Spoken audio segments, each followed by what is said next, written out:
સેહત માટે ખૂબ જ ઉપયોગી વાતો। 1. ભોજન કર્યા પછી થોડો ગુડ એટલે કે ગોળ ખાવાથી ક્યારેય શુગરની બીમારી નથી આવતી। 2.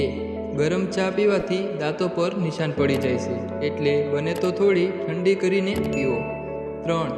ચહેરા પરની ચીકણાહટને દૂર કરવા માટે એલોવેરાને કાપી ચહેરા પર લગાવો, તેનાથી ચહેરાની ચીકણાહટ દૂર થાય છે।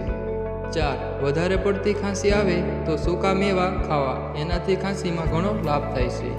5. રોટલી ખાધા પછી સફરજનનો એક નાનો ટુકડો પણ ખાવાથી રોટલી જલ્દીથી પચી જાય છે।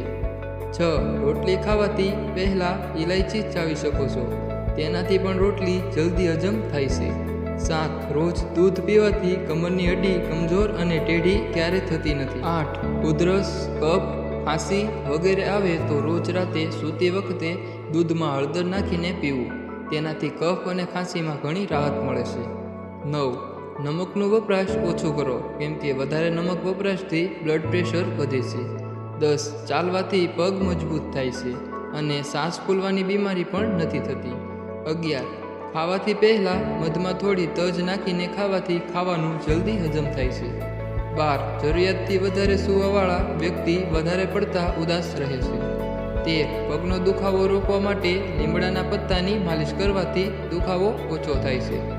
14. શરીરની કોઈ પણ જગ્યામાં મોચ આવે તો ત્યાં તરત બરફનો ટુકડો લઈને ઘસવો। તો મિત્રો, તમને આ જાણકારી સારી લાગી હોય તો આ વિડીયોને લાઇક કરી ચેનલને સબસ્ક્રાઈબ કરી લેજો। તો આ વિડીયોને પૂરો જોવા માટે તમારો ખૂબ ખૂબ આભાર।